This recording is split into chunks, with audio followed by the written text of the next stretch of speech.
When life gets unpredictable, preparation matters.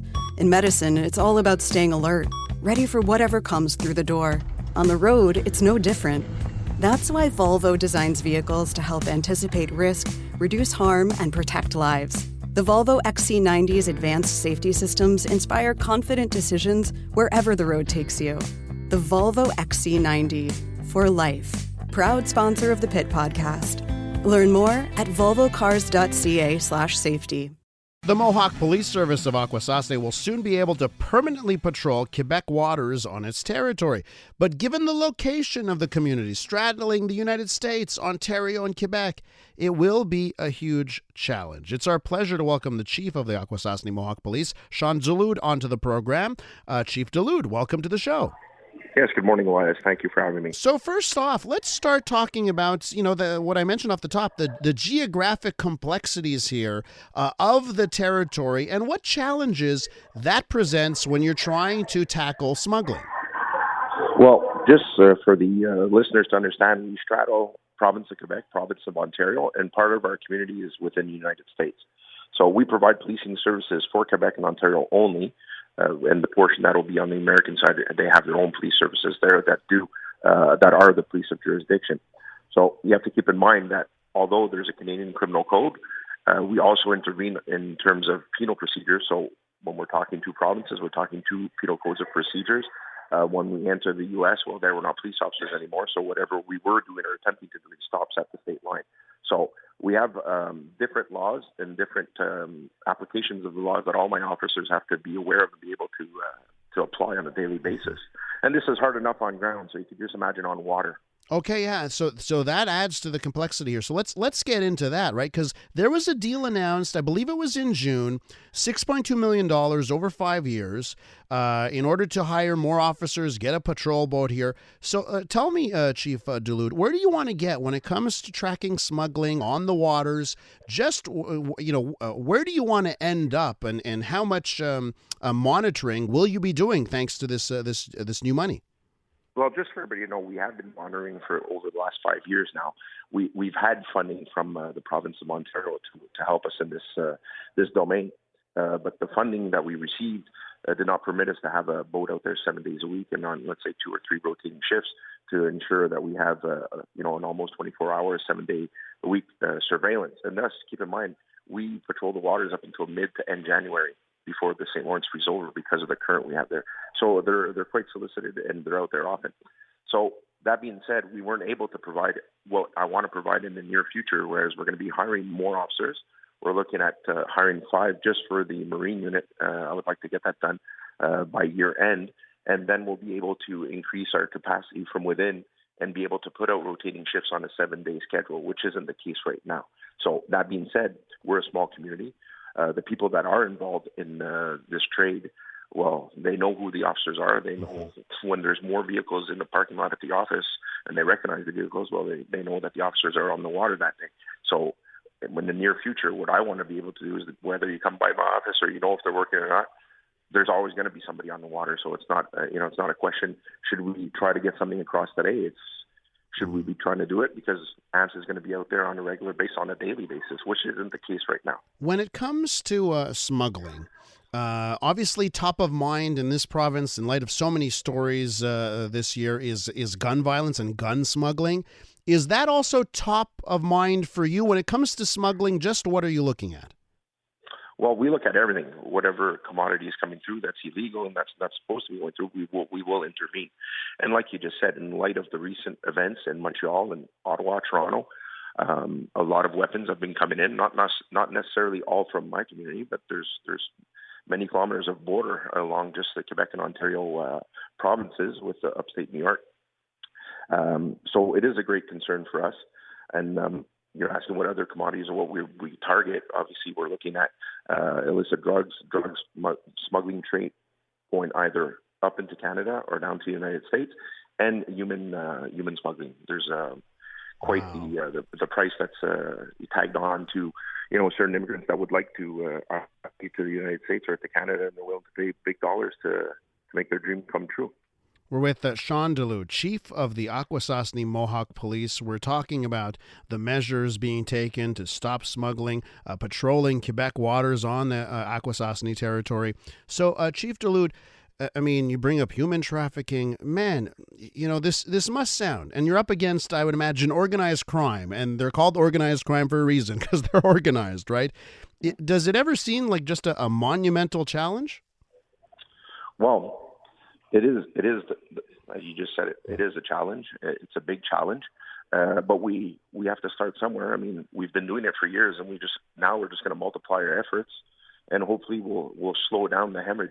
I mean, we'll never get it fully stopped. I don't think so. I mean, the history has repeated itself so many times in different domains, whether it be policing or any other on any other issue. But we have to do something. So we just can't let the hemorrhage continue. And we're going to do our best to try to, slow it down. Obviously, the ultimate goal would be to stop it. But I think that would be putting our heads in the sand, thinking that we'd be able to stop it. But if we could slow it down and let people know that my police force is out there in full strength, and if you try to get something across, you will risk to be arrested and do jail time. Do you have any success stories? Do you have any stories of stopping, whether it's drugs or guns, of recent memory? Well, as you know, the Quebec Provincial Police, they started the Project Centaur, which regroups different police forces within the province of Quebec, the larger ones, and my Akwesasne Mohawk Police Service. And since the beginning of it, I think we've reported close to 400 weapons now that we've seized at our end in our territory, whether it be jointly with either OPP or SQ. But Akwesasne Mohawk Police Service was involved in those close to 400 seizures. And we've had numerous seizures in terms of cannabis over the last year as well, large quantities. We're talking hundreds of pounds at a time. So my police service has been quite proactive, and we're going to be even more in the next months, years to come. And how's the communication with the various police forces? You've mentioned it there with Project Centaur. Obviously, communication must be key in that. You've got your American counterparts as well. How's communication when it comes to cracking down on smuggling? Well, communication is great, and it flows. We have regular meetings. We have now with technology, Zoom, team meetings, conference calls, and we also have in-person meetings when needed. People on the ground are communicating as well. So it's not just the chiefs of police and the directors of different police departments that are talking. It's all our people working for us in this joint effort to make it happen. And it's historical because I remember our first meeting where we're sitting at the table. I'm looking around and I said, you know what, this is something that, people will be talking about and, in the next coming weeks and months. And I wasn't, I was quite right on bang on the ball with what I said. It's gotten so much attention nationally that people know who we are. We've existed for over 50 years now, the police service, but I don't think we've ever talked as much as we have in the last year because of all of this happening. And I should point out, when the weather gets colder, right, you also move to snowmobile patrolling and other measures, not just on the water, correct? That's right. So once the ice freezes over, because there's always potential to be able to get the commodities across via the frozen St. Lawrence River, so my officers will trade in the boat for either a snowmobile or an all-terrain vehicle to be able to continue on doing their work, or their work by vehicle too. There's always the roadways, but the roadways are usually not the smugglers' way of preferred mode of transportation. Mm-hmm. And Chief Dulude, how does recruiting work? And I would imagine it takes a special type of officer to handle a challenge like this one. Well, recruiting for us is an issue, as it is for all police forces right now across Quebec, Ontario, across Canada.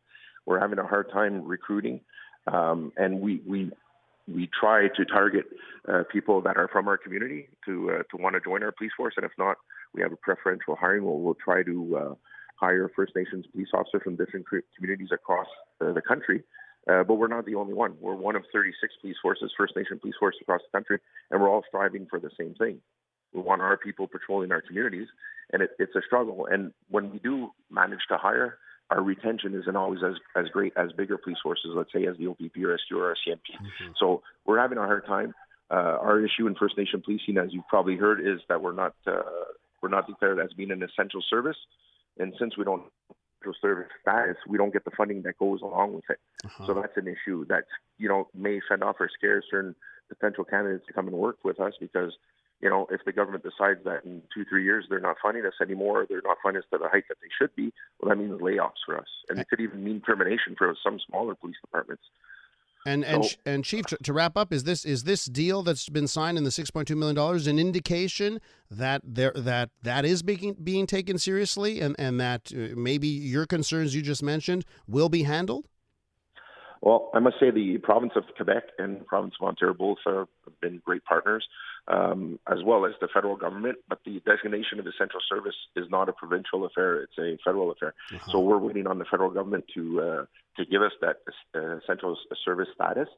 And we've had great working relationships with Quebec and with Ontario and with the federal government. But right now we're kind of at a standstill. We're waiting.